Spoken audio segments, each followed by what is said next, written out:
లేవీకాండం 20:9 సెలవిస్తా ఉంది, ఎవడు తన తండ్రినైనను తన తల్లినైనను దూషించునో వానికి మరణశిక్ష విధించవలెను.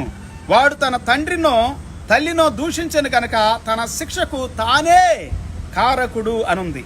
ఈ లేఖనాలు నేను ఎందుకు చదివిస్తున్నానంటే పిల్లారా, ఒక్కొక్క లేఖనంలో ఒక్కొక్క వ్యత్యాసం కొంచెం ఇంకా అర్థమయ్యేటట్లు మనకు చెబుతా ఉంది.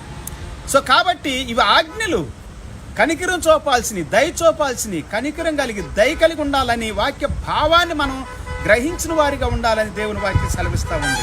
పొరుగువాని పట్ల ఎలాగుండాలి, తల్లిదండ్రుల పట్ల ఎలాగుండాలి, బంధువులు, స్నేహితులు, రక్త సంబంధులు, అన్నదమ్ముల పట్ల ఎలాగుండాలి దేవుని వాక్యం మనకు సెలవిస్తూ ఉంటున్నారా.